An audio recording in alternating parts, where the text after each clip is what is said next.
Nasa linya po natin ang District Director ng Quezon City Police District, si General Nicolas Torres Torre III. Magandang umaga po, General. Good morning!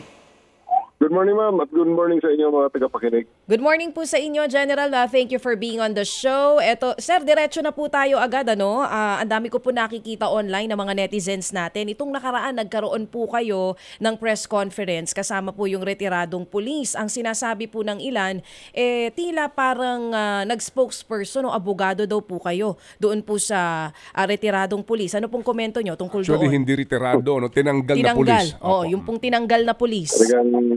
Talagang it's a situation talagang wala eh. Talagang walang magawa. Ganito po ang nangyari. The video was given to me, was brought to my attention ng umaga. So nakita niyo naman siguro, nag-post ako doon na medyo strongly worded. Medyo bugso ng damdamin din. Minit din ang ulo ko na makita ko ang video na yon. So dahil may konting mainit na pagbabanta doon sa pulis na talagang hahabulin namin siya kung hindi siya mag-surrender, sumurrender siya. Sumurrender siya at nagpakita sa akin dahil una-una hindi ko siya kilala talaga eh. Pero kilala niya siguro ako at alam niyang stricto talaga ako at habulin ko talaga siya, sumurrender. So he arrived at my office at around mga 3 p.m. Mga around after lunch, pero before, mga after lunch noon, ng araw na yon, nung Sunday, marami ng media na gustong kumuha ng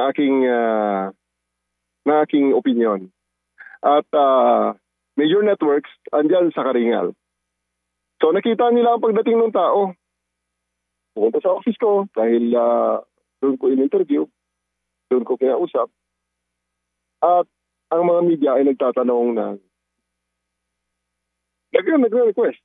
So may imagine siguro, ma'am, kung ano yung request ng mga media. Andun ang TV5 eh. Andun ang TV5. Andun ang ABS, andun ang GMA. So andun ang CNN.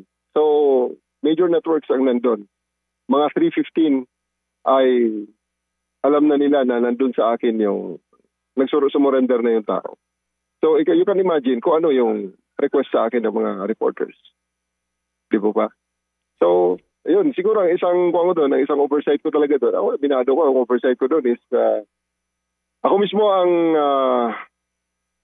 nag-present sa kanya because at that time I would like to think that he is under custody because I'm still assessing kung ano ang pwedeng ikaso namin sa kanya. But the media is naghahabol na, sir, ihabol namin ito sa evening news. Nagbigyan ko po. So may imagine nyo naman kung halimbawa, hindi ko naman ipiniharap doon sa media nung oras na yon. Kasi ang press ko alas 5 eh. So ano po na naman ang sasabihin sa akin ng publiko at ng media kung itinago naman namin yung pulis at sinabi namin yung suspect na alam naman nila na hawak na namin. So pasensya na po kayo. Talagang par for the course siguro yan. Tanggap natin yan. Ganyan talaga. We really cannot please everybody. So, hindi po totoo, no, yung mga kumakalat sa social media na parang nagkakaroon ng special treatment dito po sa dating police? Di ba, ma'am? Yes po. Kung hindi ko naman siya iniharap ng oras na yon, ano naman ang sabihin ng inyong reporter? I think ang nandun is, kung hindi ako magkamali, sino ba nakabit during that time sa TV5? May major networks yan eh. Opo. So ano po ang sasabihin nyo naman kung hindi ko ibinigay sa oras na yon ang pagkakataon na ma-interview nyo yung tao? Oo. Sir, ano pong opisyal na salaysay nito pong pulis tungkol po sa nangyari? Well, he gave a prepared statement. He had from a prepared statement na sila ay nagkasundo na actually. Nag-away sila, obviously. Nag-away sila nung siklista nung August 8. Pero nung gabi na yon, nagkasundo na sila. Kaya nga, pinakalkal ko ang records at true enough, merong record sa traffic. May mga salaysay sila doon sa traffic sector 4, dyan sa May Kamuning. May salaysay sila at nang matapos yung ang investigasyon ng traffic accident case nila, ay dinala sila sa Station 11 para sa charges naman regarding doon sa gun toting at saka sa grave threats. Then, doon sa Station 11 naman, siguro, nang lumamig na ang mga ulo nila at nawala na yung init ng mga ulo nila, nagkasundo, pumunta ng barangay, ginamit na witness ang barangay, gumawa ng kasunduan. At sila they went on their own separate ways. until August, yung Sunday, August 27. So, yun po. Until that time, wala na pong alingas-ngas yung dalawang partido na involved, yung siklista at saka yung retiradong pulis. Wala na po silang concern at wala na silang issue sa isa't isa. Ngayon, biglang may third party na nag-post ng video. Ipinost ng video at sinasabi na nanawagan ng cycling community, etc., etc. So, yun na. Lumabas ngayon itong mga issues na ito. Na until now, hanggang ngayon, ang pulis lang na retirado ang nagsalita at nagpakita sa akin para magbigay ng statement niya. So sa ngayon, hindi ko pwedeng sabihin na ang kanyang sinasabi ay tama at totoo. Sapagkat hindi naman nagsasalita ang siklista. Ang pinanindigan na lang talaga nitong retiradong pulis, sir, tapos na yan. Wala na kaming reklamo sa isa't isa dyan. So, ngayon, ang netizens may reklamo. So ngayon, I'm asking the cyclist if he's still interested at may abogado naman siya at di pamilya naman ang abogado niya. If they are still pursuing the case dito, hello sir, medyo tayo General sir, sorry po, medyo tayo po nagpuputol-putol lang, ayusin lang po namin yung linya. Matanong ko lang kayo General, kung still listening sa ating pong linya, baka tayo masingitan sa linya kung sakasakali. General sir, sorry po naputol po tayo. You keep on mentioning retiradong pulis. Sa pagkakaalam ho ba ninyo, ano ho ba ang estado nitong si Mr. Wilfredo Gonzales nung... Kagabi sir, pinahanap ko na talaga dahil controversial masyado eh. Pinahanap ko ang kanyang PDS. He was retired on 2016. He retired on 2016, may order siya. Pero during his retirement, may mga pending pa siya na hindi tinapos ng ating mga disciplinary machineries. 2018, may dismissal order siya. Hindi ko alam kung saan galing ang dismissal order. Nakita ko na lang yung order. So 2018 is... may dismissal siya. Ang birthday niya is 1960. So, he was 56 on 2016. Opo. So, dinismiss siya 2 years after his retirement. So, dismissed na police yung status niya. Pero he was retired on 2016. So, dismissed, retired, pareho po yun, sir, na tama. Okay. So kayo po bilang isang general, ano po ang dapat nating pagtangkilik dito? Siya ho ay pinag-retire pero may question sa kanyang retirement at umabot nga ito sa tanggapan po ng dating Chief PNP at doon nagkaroon siya ng dismissal from service at pati po yung kanyang retirement benefits ay tinanggal. Well, sir, hindi ko na siguro makomentan yan dahil it is already way beyond my authority and salary grade, sir. Basta ang bottom line natin doon, nakita namin siya rito sa Quezon City Police. Opo. Ang order niya is retired.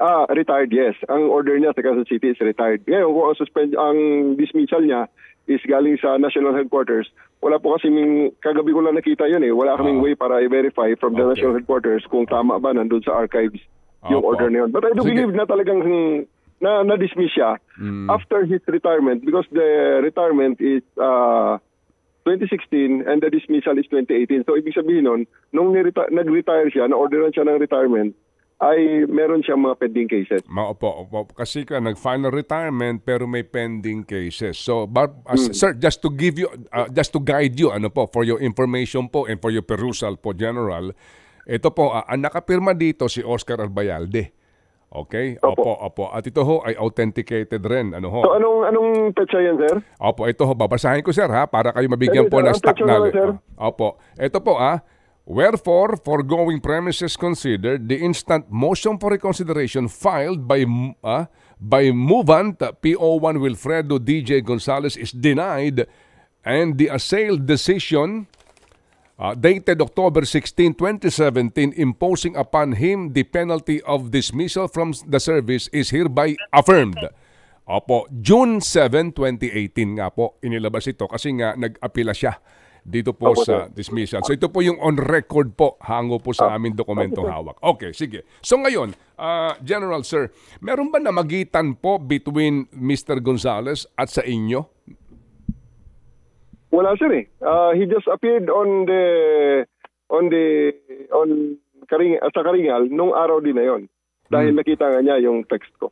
Opo. Yung nakita niya yung comment ko sa Facebook post. Siguro kilala niya ako. Pero siya, hindi ko siya nakasama talaga sir dyan sa Quezon City. Opo. Sige po. So sir, ito lang po kasing reaksyon. I hope you don't mind me bringing this up again. Reaksyon ng mga nakapanood doon sa press conference. Kumbaga, meron kayong mga apila sa mga nanonood na wag niyo naman itong ano eksaktong ginamit po na salita po ninyo. Dito sabihin lang natin yung exact words. Ang sinasabi daw po ninyo na kung maaari, you appeal for compassion. Mga ganun po, no? Teka. Sandali sir, may appeal for compassion. Can you play the clip please? Opo.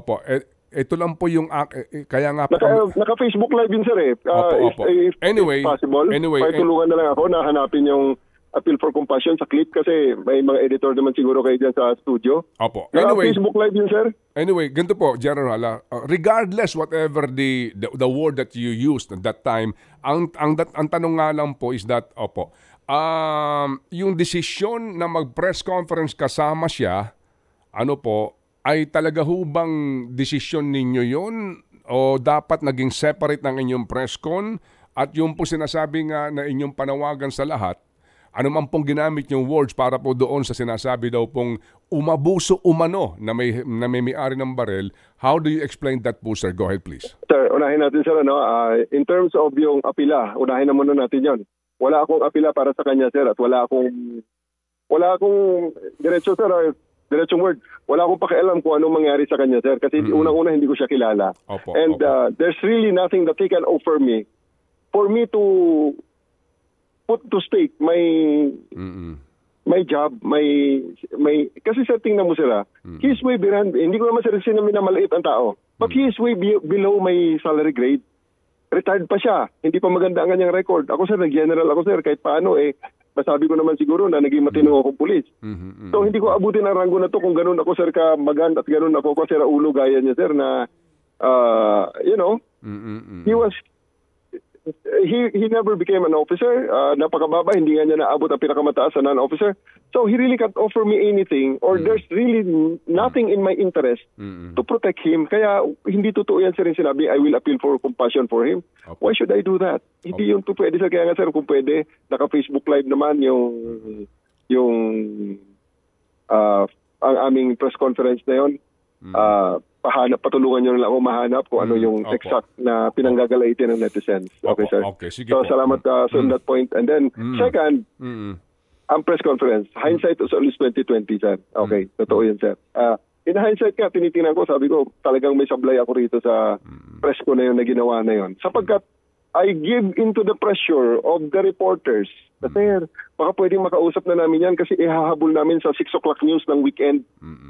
And that was 5 o'clock. Nag-start yun, sir, ng 5 o'clock. Alas 3 pa lang kasi, sir. Talagang pinag-isipan ko na ng matagal, sir, kasi ayoko nga talaga sanang iharap.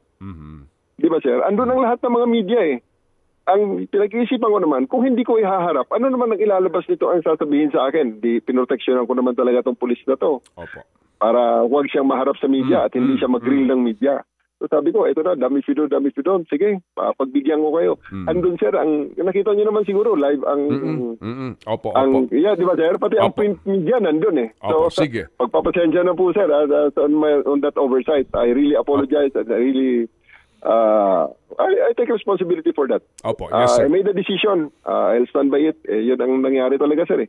At yun naman din ang sa tingin ko, sa mga oras na yon, given the time frame that I have to make a decision, that was the decision that I came up with. It may not be perfect, but I made the decision. Opo, yes sir. And we respect, ito nga pong inyong pahayag na ito that you are, that you're asking for, understanding sa sitwasyon na iyon at sabi nga humihingi ho kayo ng pasensya o patawad sa naging desisyon na iyon. Tama ho ba? Sir, I'm standing by the decision, sir, and I'll take the consequences for that decision. Okay, sige po. To actually allow the media to accede to the media to their request to interview Mr. Gonzales. Opo. Ang mali ko nga doon talaga, sir, siguro, is that ako personally ang katabi niya doon sa room na yon, which I could have delegated to my subordinate. Yes, sir. Yes, sir. Hindi ko rin Hindi ko na rin naisip yun at hindi ko na rin naisip yun, sir, dahil it's a Sunday, limitado ang personnel, and I do believe that I'm still in the best position. Anyway, buntot ko, hila ko yun, sir, ang sitwasyon na yun. Opo, yes sir, yes sir. And thank you ho for airing your side on that particular issue. Ito na lang po sa huling punto. Alam po naman natin na sa criminal procedure, kinakailangan po natin ng complainant dito sa grave threats, ano man po mga usaping kriminal, wala nga po itong complainant at itong sinasabing umano naka-encuentro nitong ex-police na ito, so wala po. Pero ngayon sila Mayor Joy, may mga instruction, DILG, Secretary Abalos po, kung nabasa din po ninyo, may mga instruction na kasuhan pa rin ito, hanapan po ng mga, kumbaga, ilang pang mga, hindi naman butas, kung hindi po hanapan po ng ilang pang mga elemento na posible pa rin pong maisampa na mga kaso maliban sa administratibo, kriminal. Kayo po sir bilang isang general, meron ba kayo naiisip po dito, nakikita na posibilidad na maisampa pa pong kasong kriminal kahit na wala yung pong bisiklista? Sir Ben, as we speak right now, my investigators are proceeding to the City Hall waiting for the prosecutor kasi ipa-file ngayong araw na to ang alarmant scandal. Ang ating complainant ay 4 na pulis galing sa Station 11, including the station commander. And ang ating ebidensya ay ang kanyang baril na iniwan doon sa Galas Police Station nung araw ding yon na hindi sinoldan ng station commander at ang video na viral na nakita natin lahat dyan sa social media. Ayun, opo. So alarm and scandal, the least na maaaring isampa.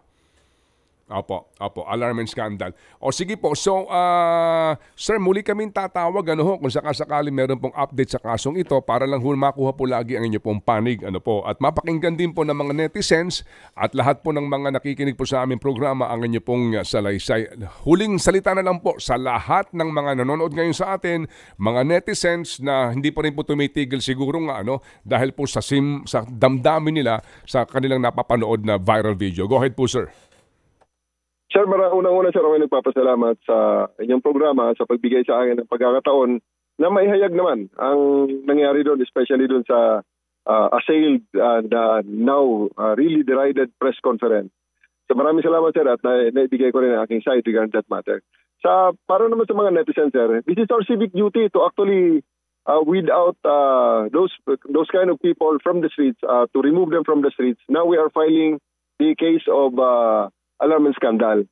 Kailangan po namin ng mga witnesses, especially sana yung may-ari ng video, na kung makapagbigay ng salaysay para ma-authenticate ang video and the other people around. Kasi may nakikita rin tayo sa mga may nagsusurface na ibang mga video na maraming tao sa paligid. Ayun, ay daanan yun kasi sinabi niyo yun So, kung pwede na they come forward, give us a statement na sila ay naapektuhan ng paglabas ng baril na yun so that mas strengthen ang reklamo natin na alarm and scandal against dito sa perpetrator na ito para mas mabigat ang maipataw na parusa sa kanya at maging leksyon din sa kanya ang insidenteng ito.